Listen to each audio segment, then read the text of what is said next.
야, 김희병, 후번초 온다. 네 귀에는 아직 저 발소리가 안 들리냐?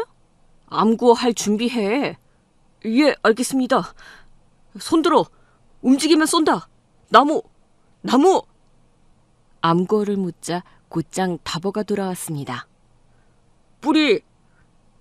보초전 3부 앞으로. 후번초 근무자 확인됐습니다. 저와 함께 근무를 선 고참은 후번초 근무자들에게 별말 없이 수고해라 한마디만 남기고는 성급하게 유병소를 벗어났습니다. 저도 얼른 그 뒤를 따라 걸었습니다. 야, 김도윤. 이병 김도윤. 너 뭔 일 있다며? 분대장님한테 대충은 들었는데 집안에 무슨 일 있는 거야? 그게... 말해봐. 괜찮으니까. 어머니가 아프십니다. 어디가? 많이 안 좋으셔? 폐암이라고 하십니다. 어머니가 공장에서 오래 일하셨는데 안 좋은 공기를 많이 마셔서 그렇게 되신 것 같습니다. 뭐? 암이라고? 너 이거 보고 했어? 중대장님한테 말씀드리면 휴가 받을 수 있어. 임마, 어머니가 아프신데 아들이 가봐야지. 보고는 했습니다. 그런데 휴가는 일병 정기휴가 나갈 때까지 못 나갈 것 같답니다. 모레부터 훈련 들어가는데 전병력 휴가 통제 들어간다고 하셨습니다. 중대장, 진짜 쥐 같은 인간. 지는 작년 유격 때 감기 걸렸다고 휴가 갔으면서 다른 것도 아니고 어머니가 아픈 병사를 훈련 뛰게 한단 말이지. 정태수 상병님 괜찮습니다. 어머니는 항암 치료 잘 받고 계시답니다. 완치는 되는 거야? 잘은 모르겠지만 아버지 말씀으로는 어머니가 잘 버텨내고 계시답니다. 암이 조금만 더 줄어들면 수술하실 수 있다고 하셨습니다. 그러자 고참이 제 어깨를 툭 치며 말했습니다. 임마, 내가 너 책임지고 휴가 보내줄 테니까 그런 줄 알아. 중대장님이 안 된다고 했는데 어떻게 말입니까? 그건 내가 알아서 할 테니까 기다려봐. 야, 근무 복귀하고 뽀글이 하나 때려야지. 너 이럴 때일수록 잘 챙겨 먹어야 해. 가족들은 네가 잘 먹고 잘 지내길 바라고 계실 거야. 자, 복귀 신고하고 뽀글이 때리러 가자. 예, 감사합니다. 저희들은 곧장 근무 복귀 신고를 마치고 활동복으로 환복한 뒤 휴게실에 마주 앉았습니다. 라면 봉지에 뜨거운 물을 부어 만든 뽀글이를 젓가락으로 고정한 채 입을 다문 채로 기다렸습니다. 잠시 후 젓가락을 풀고 라면 봉지를 벌렸더니 김이 모락모락 피어올랐습니다. 다 익었겠다. 먹자. 감사히 잘 먹겠습니다. 감사란 무슨. 도윤아, 내가 전역하는 날까지 뽀글이는 내가 챙겨줄게. 내가 라면을 워낙 좋아해서 말이지. 내 관물 땐 라면 마를 날이 없다. 라면 봉지를 열자 뜨거운 김이 얼굴을 스쳤습니다. 면발은 아직 조금 뻣뻣했지만 한 젓가락 입에 넣는 순간 마음속 걱정과 근심이 스르르 녹아내리는 기분이었습니다. 맛있었습니다. 어때? 내가 물 딱 맞게 넣었지? 진짜 맛있습니다. 자식, 먹고 부족하면 하나 더 먹어라. 고참은 뽀글이를 다 먹고 나서 자신의 입에 담배 2개비를 물었습니다. 슥슥 불을 붙이더니 하나를 제게 건넸습니다. 자, 한 대 피워라. 감사합니다. 이 뽀글이랑 담배는 근무 서고 나서 먹고 피면 꿀맛이다 임마. 진짜 맛있습니다. 저는 사위에선 담배가 이렇게 맛있는 줄 몰랐습니다. 자식, 이제 군인 다 됐네. 요즘 군 생활도 잘하고 제법 군인 티가 난다. 이게 다 정태수 상병님 덕분입니다. 진심으로 많이 배웠고 감사합니다. 저기 달 좀 봐라. 도윤아, 훤하게 떴다. 예, 그렇습니다. 도윤아, 저 달이 네 군 생활이야. 훤하게 빛나고 의미 있는 시간이 될 거다. 그리고 네 가족들도 저 달처럼 매일 무탈하게 살아갈 거다. 어머니 걱정 때문에 너무 힘들어하지 마. 그 말에 눈시울이 붉어졌고 저는 끝내 닭똥 같은 눈물을 펑펑 쏟아냈습니다. 다른 고참들은 저한테 눈 감아보라고 하더니 깜깜하냐고 묻고 그게 제 군생활이라고 했는데 정태수 상병님은 정말 다르십니다. 저만 생각하는 게 아니라 저희 가족들까지. 감사합니다. 저는 너무 감동한 나머지 고참의 가슴팍에 안겼습니다. 야, 징그럽게 왜 이래? 이 자식 군기가 빠졌네. 감히 고참 몸에 손을 대? 지금 이 순간은 그냥 가만히 계셔 주십시오. 정태수 상병님이 꼭 제 형 같아서 안기고 싶습니다. 그래, 따지고 보면 내가 형이지. 우리 한방 쓰는 전우 아니냐. 힘들면 힘든 내색해도 되고 슬프면 울어도 돼. 군대라고 날마다 씩씩할 필요는 없어. 실컷 울어라, 도윤아. 야간 근무를 마치고 돌아온 날, 큰 위로를 건네준 고참은 그날 이후로도 자주 저에게 감동을 주었습니다. 그리고 며칠 뒤 정말 놀라운 소식을 전해 듣게 되었습니다. 도윤아, 고참이랑 얘기 좀 하자. 예, 알겠습니다. 너 이번 주에 휴가 나간다? 4박 5일이야. 지금 방금 휴가라고 하셨습니까? 중대장님이 절대 안 된다고 하셨는데요. 세상에 안 되는 게 어딨어. 이 고참이 중대장이랑 말 다 끝내고 왔다. 너는 포상 휴가로 나가는 거다. 포상 휴가 말입니까? 저는 포상 휴가 받은 적이 없습니다. 그리고 가족이 아파서 나가는 건 위로 휴가거나 정기 휴가를 땡겨 쓰는 청원 휴가 아닙니까? 내 걸로 나가는 거야. 나 지난달 작업 열심히 해서 대대장님께 포상 받은 거 있거든? 그거 너한테 주기로 했어. 중대장이 안 된다고 난리치길래 며칠 동안 옆구리 간지리듯 아부 좀 떨어졌다. 그랬더니 원래는 안 되지만 너 휴가 내보내주기로 했다. 아, 정태수 상병님이 따신 포상 휴가를 제가 나가라는 말씀입니까? 그래, 나는 곧 병장이고 뭐 말년 휴가나 나가면 되지. 그러니까 너 써라. 가서 어머니 얼굴도 뵙고 꼭 힘내게 해드려. 정태수 상병님. 저는 너무 고맙고 감격스러워서 또다시 고참의 가슴팍에 안겼습니다. 야, 도윤아.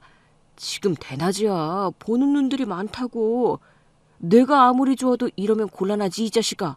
나는 여자 좋아한다고. 저도 여자 좋아합니다. 하지만 저를 후임병 이상으로 아껴주신 정태수 상병님께 제 마음을 꼭 표현하고 싶습니다. 정태수 상병님, 사랑합니다. 야, 너 미쳤냐? 저기 다른 애들 다 듣잖아. 떨어져. 좀 떨어지라고. 하지만 저는 두 팔로 고참을 끌어안은 채 한참 동안 눈물을 쏟아냈습니다. 킥킥거리며 지나가는 고참들도 있었지만 누구 하나 무슨 일이냐고 묻지 않았습니다. 아마도 모두 알고 있었던 것 같습니다. 정태수 상병이 저를 위해 자기 포상 휴가를 양보했다는 걸 말입니다. 휴가 나가는 날 아침, 기상하자마자 모포를 깨고 있었고 평소처럼 고참들의 모포도 개려고 하는데 정태수 상병님이 제게 다가와 조용히 말을 건넸습니다. 도연아, 모포 개는 건 냅둬. 휴게실 가서 네 옷이랑 전투화부터 챙겨와서 갈아입어라. 제 전투복 말씀이십니까? 예, 알겠습니다. 고참의 말대로 휴게실에 가보니 멋지게 칼주름이 잡힌 전투복과 거울처럼 반짝이는 전투화가 제 눈앞에 놓여 있었습니다. 그렇습니다. 정태수 상병님은 저에게 휴가만 준 것이 아니라 제 옷과 신발까지 깨끗하고 빳빳하게 정성껏 준비해 주셨던 겁니다. 내무실로 돌아가 환복을 하고 거울을 보았을 때 그날따라 제가 유난히 반짝이는 사람처럼 느껴졌습니다. 도윤아, 때깔 좋네. 이왕 나가는 거 깔끔하고 멋지게 나가야지 않겠냐? 아무리 어머니가 아프셔도 네가 잘 지낸다는 걸 보여드려야 더 마음을 놓으실 거야. 정태수 상병님. 하지 마라. 너 또 울면서 나 끼워넣으려고 하면 가만 안 둔다. 참겠습니다. 대신 휴가 가서 어머니 잘 보살펴드리고 건강하게 복귀하겠습니다. 그래, 그게 네가 해야 할 일이야. 점호는 열애하고 아침 식사부터 챙겨라. 내가 당직 사령이랑 취사병한테 다 얘기해 놓았으니까 오늘 아침은 너 혼자 움직여. 예, 알겠습니다. 그럼 얼른 아침 먹고 휴가 준비 마치겠습니다. 그렇게 저는 정태수 상병님 덕분에 휴가도 얻게 되었고 말끔하게 차려입은 모습으로 당당하게 부대를 나설 수 있었습니다. 버스를 타고 4시간을 달려 도착한 곳은 어머니가 입원해 계신 병원이었습니다. 아버지는 일터에 나가셨고 누나는 대학교에 간 탓에 어머니는 병실에 홀로 계셨습니다. 엄마? 엄마! 병실 문을 열고 들어서는 순간 침대에 앉아 계신 엄마의 모습이 제 눈에 들어왔습니다. 살이 빠질 거라고는 들었지만 실제로 본 모습은 상상보다 훨씬 더 말라 있었고 예전에 예쁜 얼굴 대신 뼈마디마저 앙상하게 드러나 있었습니다. 도윤이? 도윤아, 어떻게 된 거야? 너 휴가 못 나온다고 전화했었잖아. 어머니 머리카락이... 이거 항암 치료받으면 원래 이렇게 다 빠지는 거야. 엄마 얼굴 보고 놀랐구나. 못생겼지?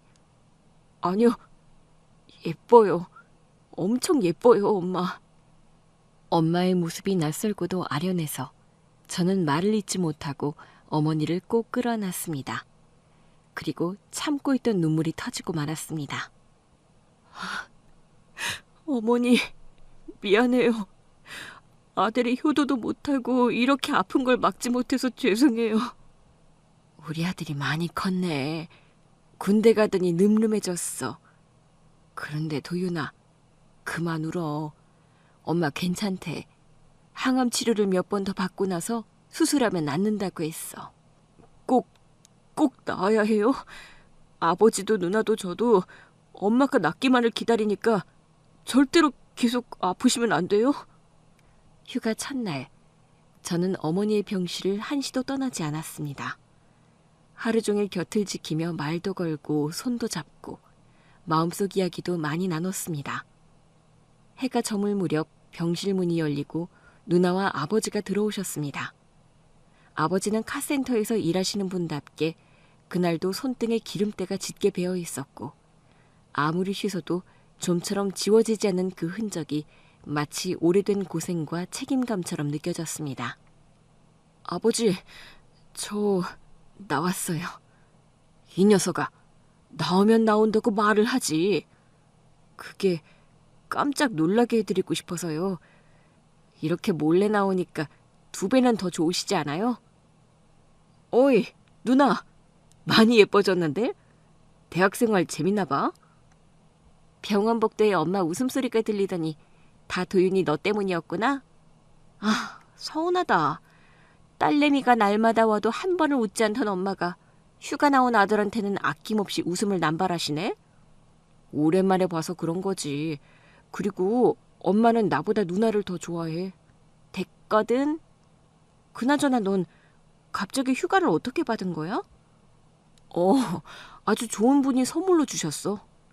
좋은 분? 그게 누군데? 저는 가족들이 다 모였을 때 고참인 정태수 상병님에 대한 이야기를 해드렸어요. 제가 자랑하고 싶었거든요.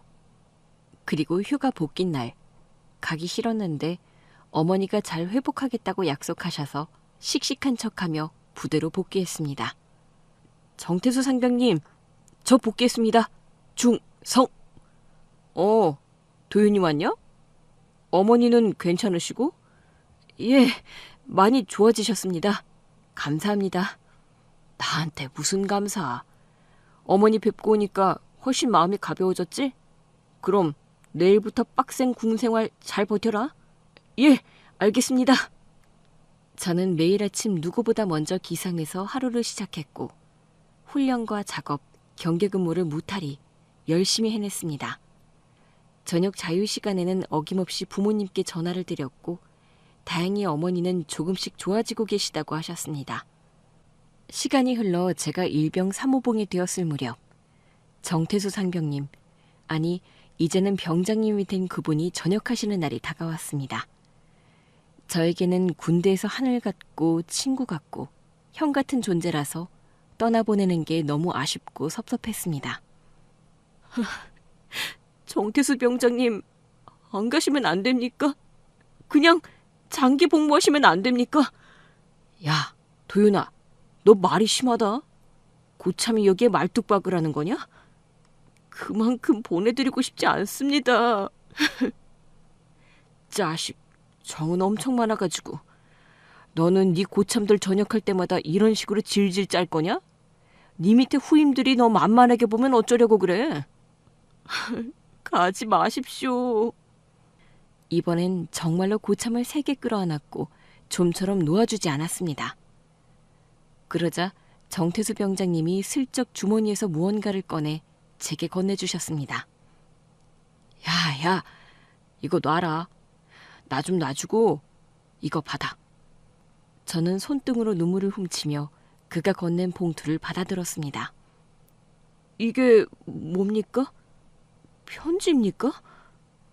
무슨 편지를 이렇게 많이 쓰셨습니까? 봉투가 터질 것 같습니다. 봉투를 살짝 열어보니 그 안에는 5만 원짜리 지폐가 두툼하게 들어있었습니다. 어머니 수술하신다며. 통화하는 거 들었다. 이거 얼마 안 되지만 월급이랑 휴가 나가서 알바했던 것까지 다 모은 거야.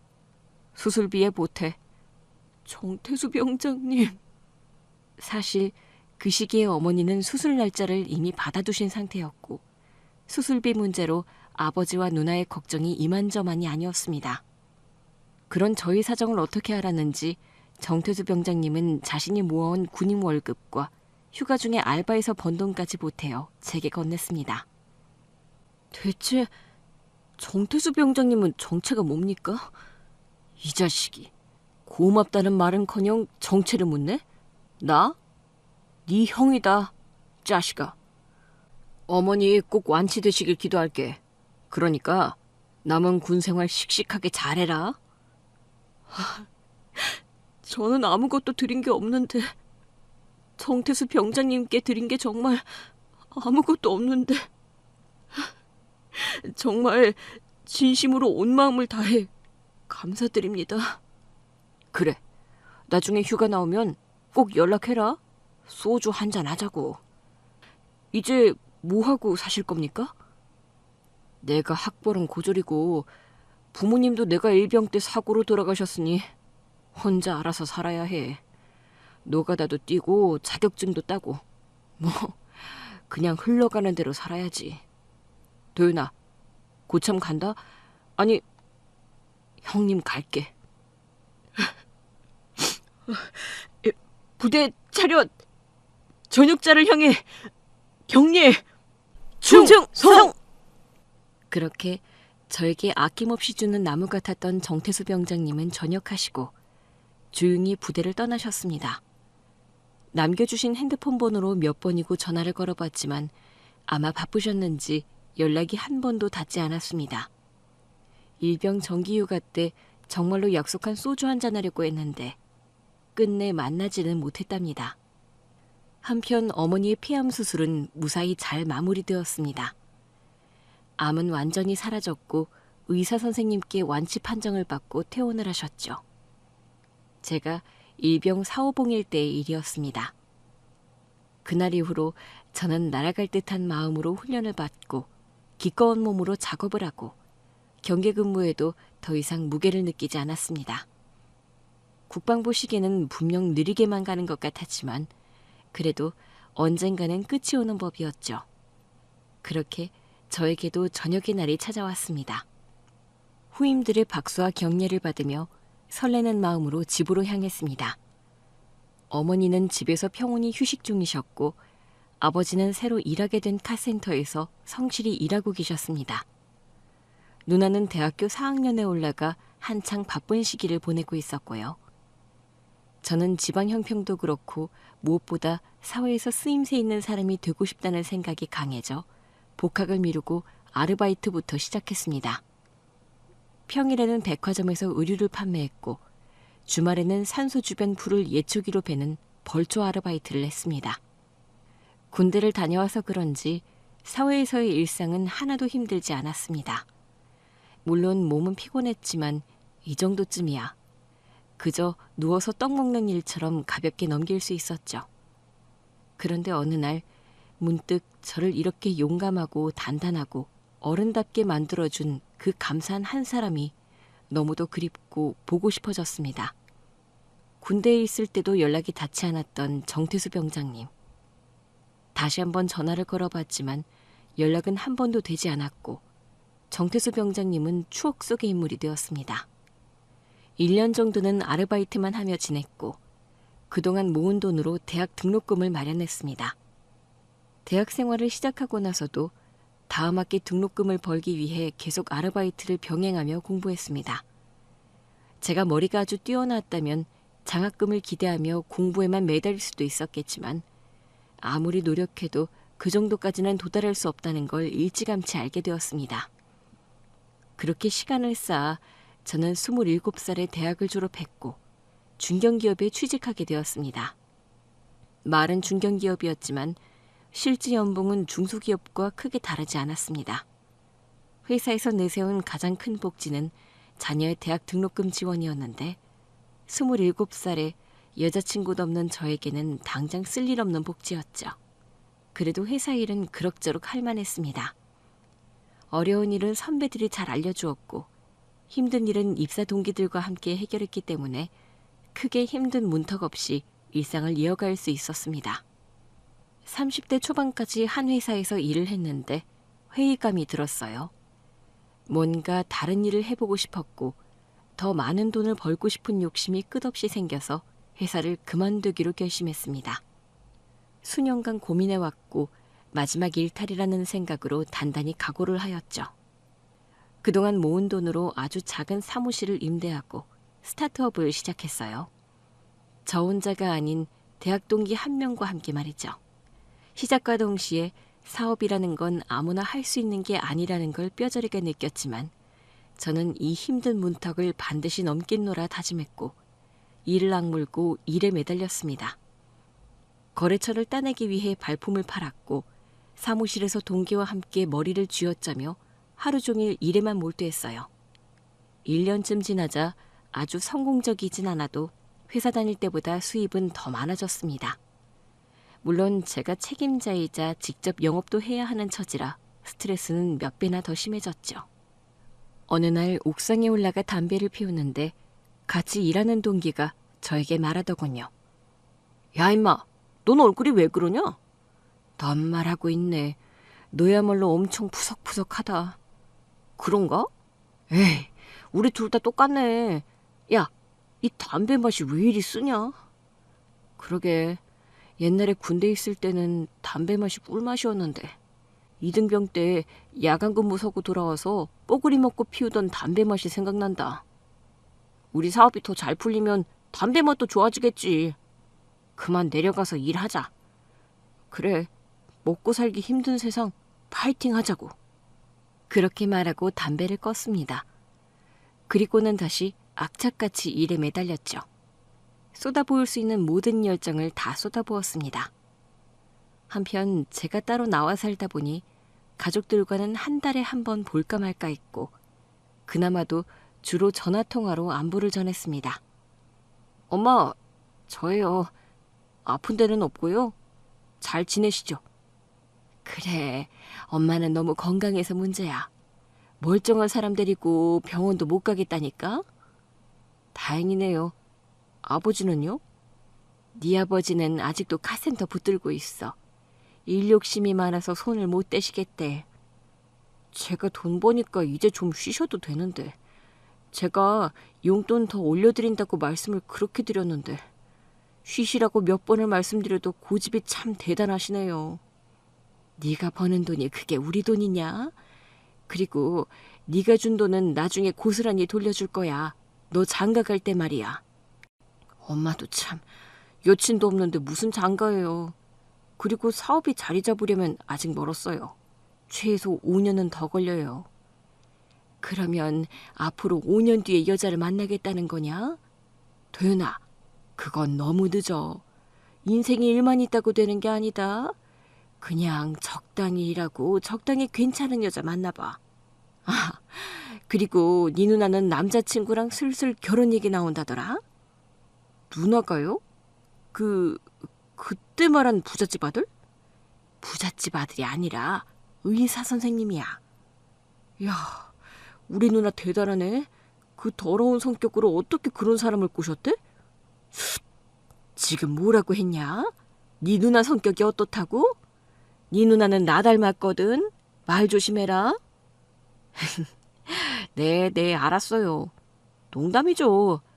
아무튼 누나라도 결혼한다니 다행이네요. 남매 둘 다 솔로였으면 엄마 아버지 속이 많이 상하셨을 텐데. 그래서 하는 말인데, 도윤아, 이번 주말에 집에 좀 와라. 네 누나가 정식으로 남자친구 소개해주겠대. 뭐야, 벌써 인사를? 그럼 양가 상견례까지 바로 가는 분위기인가 보네요? 뭐, 나쁜 것도 아니잖냐. 아무튼 네 매형 될 사람 주말에 온다니까 무조건 와. 알았어요. 의사 매형 궁금해서라도 갈게요. 어떤 분인지는 몰라도 아마 엄청 순하고 착한 분일 거예요. 그러니까 누나랑 결혼하겠죠. 저는 장난기 가득한 목소리로 통화를 마치고 전화를 끊었습니다. 누나와는 사이가 좋았고 성격도 털털해서 이런 장난쯤은 가볍게 넘기곤 했죠. 그리고 사흘 뒤 주말에 하루 업무를 비우고 본가로 향했습니다. 오랜만에 뵌 부모님은 여전히 건강해 보이셔서 안도감이 들었습니다. 우리 아버지, 엄마 얼굴에 살이 많이 오르셨어요. 아버지, 그런데 카센터는 언제까지 다니실 건데요? 야, 임마. 네 애비 아직 쌩쌩하거든? 건강 말고 가진 게 뭐가 있어. 팔씨름 한 판 할래? 아이고, 됐어요, 아버지. 지난번에 손목 나가는 줄 알았다고요. 동네 사람들이 다 아버지 힘센 거 아니까 그만 좀 자랑하세요. 부모님과 인사를 마친 뒤 저는 고개를 돌려 누나를 바라보았습니다. 오, 김소영. 의사 사모님 되실 분이라고? 아주 그냥 포스가 달라졌는데? 까분다. 아니, 근데 진짜 궁금해서 그래. 누나 의사 선생님을 대체 어떻게 꼬신 거야? 누나가 얼굴로 승부 보는 것도 아니고 성격은 더더욱 아니잖아. 뭐로 이긴 거야? 야, 너 진짜 까불래? 나 밖에 나가면 아직도 20대 초반 애들이 번호 달라 그런다고. 이 누나는 아직 건재하다고. 그래. 근데 내가 보기엔 그냥 옆집 아줌마인데? 이 자식이 또 어디서 까보냐? 으휴. 알았어. 장난이야. 누나 건재하심을 인정합니다. 그렇게 오랜만에 시끄럽고도 정겨운 인사를 주고받고 나서 곧 매형 되실 분이 오시기 전 상을 펴고 어머니와 누나가 만든 요리들을 부지런히 날랐습니다. 상이 다 차려지자 마치 누가 큐사인을 준 듯 기가 막힌 타이밍에 초인종이 울렸습니다. 누나가 얼른 자리에서 일어나 현관문을 열었고 정장을 차려입은 훤칠한 남자가 집 안으로 들어왔습니다. 첫눈에 느껴졌습니다. 누나가 남자복은 타고났구나 하고 말이죠. 안녕하십니까, 아버님, 어머님. 지난번엔 밖에서 인사드렸는데 오늘은 이렇게 집에서 뵙게 되네요. 잘 왔어. 오늘은 우리 도윤이도 내려왔어. 그 바쁘시다는 아드님이시군요. 어디 계신가요? 직접 얼굴 좀 배워야죠. 자기야, 내 동생이 나더러 봉잡았다고 얼마나 속 끓었는지 몰라. 정신 좀 차리게 해줘. 알았지? 뭐 틀린 말은 아니잖아. 진짜 봉 맞았잖아. 뭐야, 자기까지 이러기야? 알았어. 아무튼 얼른 소개 좀 해줘. 처남 얼굴 좀 보자고. 야, 도윤아, 가까이 와봐. 예의 바르게 인사 올려라. 저는 누나의 예비 남편을 향해 천천히 다가갔습니다. 안녕하세요. 처음 뵙겠습니다. 누나랑 결혼하신다고 들었습니다. 제가 장난으로 말은 했지만 우리 누나 울면요. 진심으로 절대로 가만 안 둡니다. 저 특수부대 출신이라 웬만한 남자 서너은 때려 눕힐 수 있다고요. 그럴 일 없을 겁니다. 그리고 눈물 질질 짜는 건 소영 씨가 아니라 도현 씨 아니었어요? 요즘도 막 울고불고 그러고 다니는 건 아니죠? 네? 그게 무슨 말씀이세요? 저는 그 순간 예비 매형의 얼굴을 자세히 들여다보았습니다. 익숙한 그 얼굴, 진심으로 그리워했고 정말 다시 보고 싶었던 그 얼굴이었습니다. 그리고 그가 예비 매형이 활짝 웃으며 말을 잇더군요. 김도윤, 야, 벌써 고참 얼굴을 까먹은 거냐? 그리고 뭐 특수부대를 나왔다고? 야, 임마, 우리 그냥 보병 나왔잖아. 설마 정태수 병장님? 정말 정태수 병장님 맞으세요? 이제 기억하나 보네. 고참 얼굴 알아봤으면 어떻게 해야 하는지 알지? 격리 한번 해봐. 정태수 병장님, 태수형, 태수형. 저는 울음을 꾹꾹 참다 결국 목 놓아 울며 정태수 병장님을 끌어안았습니다. 대체 왜 연락이 안 됐던 겁니까? 미안하다, 도윤아. 사정이 있었어. 가족들은 모두 어리둥절한 표정이었고 이게 무슨 상황인지 제대로 파악하지 못하고 있었습니다. 그래서 저는 울음을 삼키며 고개를 들고 말을 이었습니다. 엄마, 아버지, 이분이요. 이분이 바로 저한테 돈 봉투를 줬던 군대 고참이에요. 엄마 수술비 하라고 자기가 모은 저녁 자금을 다 주고 떠났던 그 고참이에요. 그러자 부모님이 자리에서 벌떡 일어나며 놀라움을 감추지 못하셨습니다. 그때 그 고마웠던 고참이 정서방이었어? 아이고, 이 사람 그럼 왜 진작에 말을 안 했어? 어머님, 저도 방금 알았어요. 도윤이가 소영이 동생이라는 걸. 참 이념도 깊죠. 소영이랑 결혼하게 된 것도 알고 보니 도윤이랑 가족이 되려는 운명이었나 봐요. 근데 도윤아, 그만 좀 안고 팔 좀 풀어줄래? 나중에 실컷 껴안아도 되잖아. 일단은 이 팔 좀 풀고 밥 먹자. 부모님 기다리시잖아. 저는 그제야 매형을 안고 있던 팔을 천천히 풀었습니다. 울음을 꾹꾹 삼키던 얼굴엔 웃음이 번졌고 기쁨이 눈물을 대신했죠. 다 함께 식탁에 앉았고 따뜻한 밥과 반찬들 사이로 군대 이야기들이 자연스럽게 흘러나왔습니다. 아버지, 제가 이등병일 때요. 태수 형이 진짜 많이 챙겨주셨어요. 특히 근무 서고 돌아와서 뽀글이 하나 먹고 담배 한 대 쫙 피우면 그게 또 그렇게 행복했어요. 이놈 봐라. 예비 앞에서 담배 피운 이야기를 하고 있어? 아, 죄송. 아무튼 태수 형이랑 군대에서 참 많은 추억이 있었어요. 근데 형, 부모님도 안 계시고 고졸이었잖아요. 어떻게 의사가 되신 거예요? 그러자 매형, 아니 태수 형이 조용히 젓가락을 내려놓고 대답했습니다. 전역하고 나서는 막노동도 하고 편의점 알바도 하면서 살았어. 근데 문득 그런 생각이 들더라고. 이대로는 안 된다. 평생 이렇게 살 순 없겠다. 그래서 핸드폰을 없애고 연락 다 끊고 공부만 죽어라 했지. 결국 의대에 들어갔고 지금까지 온 거야. 그래서 그동안 연락이 안 됐던 거군요. 맞아. 진짜 큰 결심이었거든. 어설프게 공부하면 포기할까봐 누구한테도 알리지 않았어. 근데 도윤이 너한테만큼은 연락했어야 하는데 그게 좀 미안하다. 맞아요. 제가 형을 얼마나 보고 싶었는지 아세요? 담배 피울 때마다 생각났다고요. 형은 지금 뭐하고 있을까 그 생각만 수백 번은 했어요. 자식, 생각해줘서 고맙다. 우리 찔찔거리던 이등병이 이제 이렇게 늠름한 사내가 돼 있다니 참 대견하네. 그래, 요즘 사업한다며? 군대 이야기에서 제 사업 이야기로 자연스럽게 넘어왔습니다.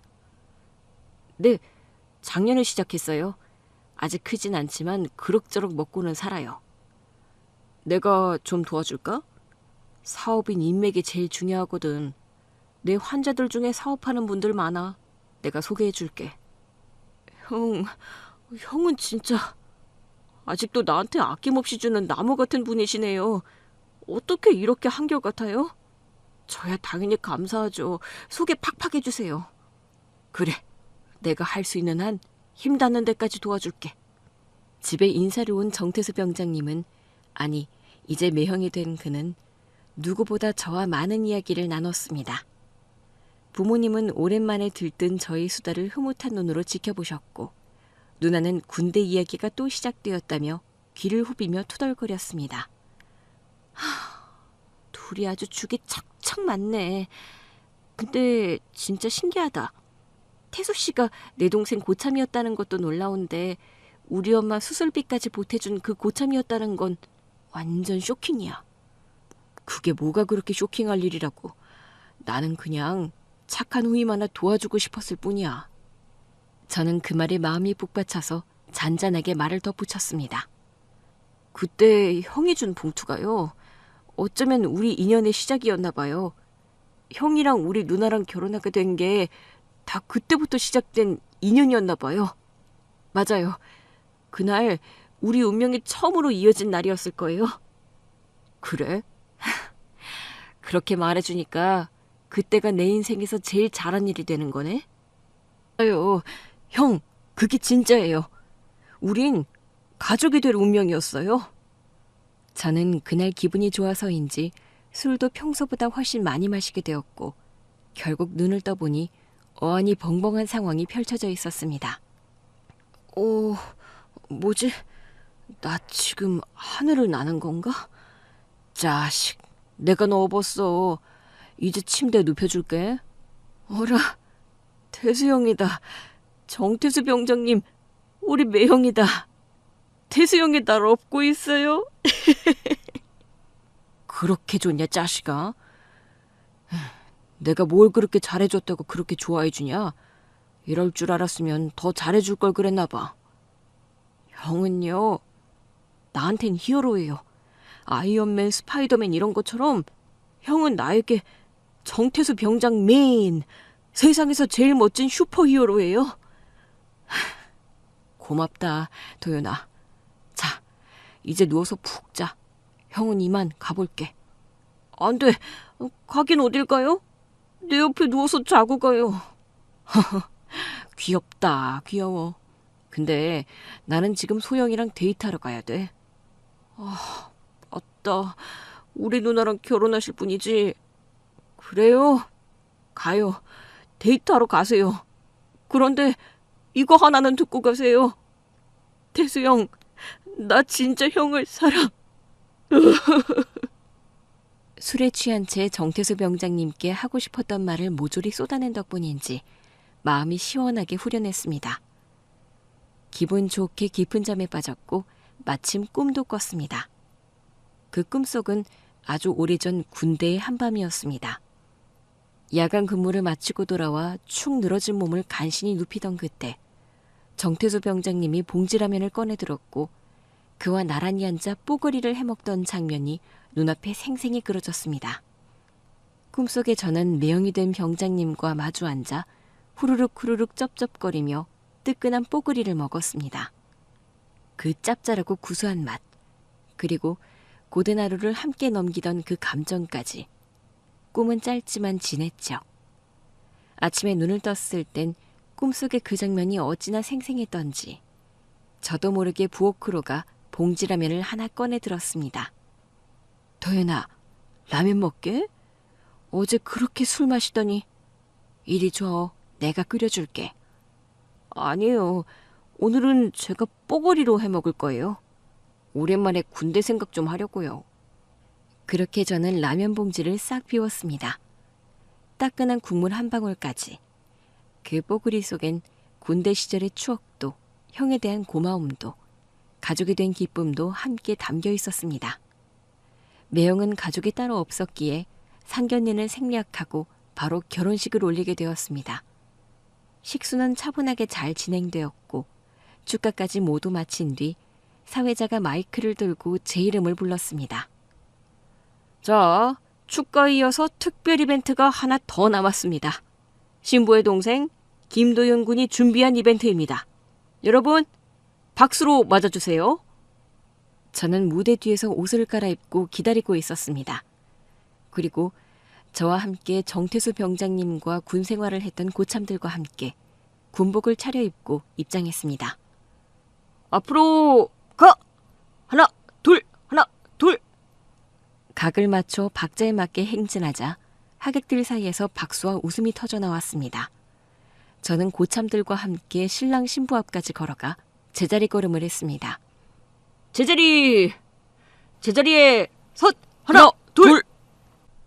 매형은 저와 그리고 함께 군 생활을 했던 후임병들을 보는 순간 눈시울을 붉혔습니다. 사실 결혼식에서 신부가 오는 게 일반적인 풍경인데 저희 누나는 마치 안구건조증 환자처럼 초롱초롱한 눈으로 웃으며 바라보고 있었죠. 이윽고 저는 제자리에서 크게 외쳤습니다. 군가 준비! 엇! 저번동! 하나, 둘! 군가는 진짜 사나이? 군가 시작! 군가를 짧게 마치고 나서 저는 다시 큰 소리로 외쳤습니다. 군가 그만! 반동 그만! 부대 차렷! 신랑 신부에 대하여 경례! 충성! 그러자 매형은 끝내 울음을 참지 못하고 눈물을 흘리며 경례를 받아주었습니다. 충성. 고맙다 얘들아. 진짜 고마워. 저는 좌양좌로 돌아서 하객들을 향해 크게 외쳤습니다. 귀한 발걸음 해주신 하객 여러분, 오늘의 신랑 저희 매형 정태수 형님은 과거 저와 군 생활을 함께하며 많은 것을 저에게 나눠주셨습니다. 그 중에서도 가장 감사했던 일을 하나 말씀드리겠습니다. 저희 어머니가 폐암으로 투병 중일 때입니다. 형은 군대에서 받은 월급을 모으고 휴가 나와서 알바까지 하며 번 돈을 저에게 치료비 하라고 건네주었습니다. 그런 분이 오늘 제 매형이 되셨습니다. 그래서 오늘 저는 이 감사함을 잊지 않고자 이 군복을 입었습니다. 여러분, 그런 신랑과 신부를 향해 마음을 담아 박수 보내주십시오. 박수! 제 진심을 담은 목소리가 하객들의 마음에 닿자 식장 전체가 따뜻한 기운으로 물들었습니다.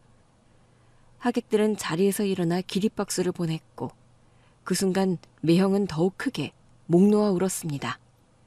그날은 제가 매형 정태수 병장님의 눈물을 처음 본 날이었습니다. 고맙다, 도윤아. 정말 고맙다. 네가 진짜 내 동생이구나. 결혼식은 그렇게 웃음과 감동이 가득한 최고의 순간으로 막을 내렸습니다. 누나와 매형은 해외로 신혼여행을 다녀왔고 신혼집에서 아주 예쁘고 단란하게 잘 지냈습니다. 얼마 지나지 않아 매형이 소개해준 사업가 덕분에 제게 큰 일거리가 들어왔고 그 덕에 매출도 꽤 늘릴 수 있었답니다. 매형, 정말 고마워요. 진짜 큰 덩어리를 하나 땄어요.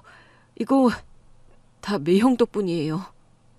우리 가족인데 그 정도야 아무것도 아니지. 일도 잘 됐다니까 오늘 우리 맛있는 거 먹자. 내가 한턱 쏠게. 아니요, 제가 써야죠. 에이, 벌써 준비 다 해놨어. 너랑 먹으려고 아껴뒀지. 짜잔. 그러더니 매형은 진료실 구석바닥에서 뽀글이 2개를 꺼내 들었습니다. 이게 바로 진짜 꿀맛이지. 뽀글이를 쏘시는 거였어요? 이건 진짜 생각도 못했네요. 좋아요. 오랜만에 형이랑 마주 앉아서 뽀글이 한 판 때려봅시다. 야, 내가 뽀글이 먹기 전에 뭐부터 하랬지? 입구 쪽을 한번 접으라고 했었죠? 그래야 국물 흘러내리지 않게 마실 수 있다고 하셨잖아요. 아직도 안 잊었네. 좋아, 그럼 뽀글이 한 그릇 때려보자. 그렇게 저희는 가끔씩 시간이 날 때마다 만나서 뽀글이를 함께 먹곤 했습니다. 뽀글이 하나의 군대 시절 추억부터 지금까지의 고마움까지 온갖 좋은 감정이 담겨 있었죠. 그런데 이 사실을 알게 된 누나는 난리가 났답니다. 라면이 건강에 좋을 리 없고 게다가 비닐에 뜨거운 물 붓는 건 더 나쁘다며 매번 볼멘 소리를 쏟아냈죠. 그래서 지금은 아주 가끔씩 몰래 만나서 뽀글이를 나눠 먹고 있답니다. 진짜 꿀맛은 절대 안 변하니까요. 제 나이가 30 중반이 되자 드디어 인연이 된 여자친구와 결혼하게 되었습니다. 평범한 연애였지만 서로를 향한 신뢰와 존중이 깊었고 결혼을 결심하는 데는 오랜 시간이 걸리지 않았습니다. 저는 결혼을 앞두고 신혼집을 고를 때 일부러 누나와 매형이 살고 있는 집과 가까운 동네로 이사를 왔습니다. 누나와 티격태격 다투는 재미도 자주 느끼고 싶었고 무엇보다 매형과 수시로 만나고 싶었거든요. 가족이라는 이름 아래 전우와 다시 마주 앉아 뽀글이를 먹던 시간처럼 매형과 이어질 소소한 일상들을 오래도록 누리고 싶었습니다. 결혼 후 저희 부부는 누나 부부와 함께 종종 식사를 하며 시간을 보냈습니다. 부부 동반으로 맛집을 찾아다니기도 하고 가끔은 집에 모여 고기를 구워 먹으며 도란도란 이야기꽃을 피웠죠. 하지만 저와 매형이 모이기만 하면 늘 같은 주제로 흘러가곤 했습니다. 그것은 바로 군대 이야기였습니다. 이야기가 시작되면 저희는 자연스럽게 시간과 공간을 뛰어넘어 구 훈련소의 모래바람 속으로 철문을 눌러쓰고 땀을 뻘뻘 흘리던 그 시절로 돌아가 있었습니다. 문제는 그 이야기를 옆에서 들어야 하는 누나와 제 아내가 단단히 질려버렸다는 것이죠. 두 사람 다 군대 얘기 금지? 그런 대화는 둘이서만 만났을 때 하라고. 우리 앞에서 지겨운 군대 이야기 그만 좀 해. 지금 몇 번째야? 맨날 유격이 어쩌고 혹한기 훈련이 젖전에 귀 딱지 앉았다고. 누나, 지금 막 유격 훈련 이야기 하려던 참이었거든? 누나, 유격의 꽃이 뭔지 알아? 내가 그걸 왜 알아야 되는데. 그러니까 들어보라고. 군대를 안 갔다 왔으면 간접적으로라도 느껴봐야지. 유격의 꽃은 바로 행군이야.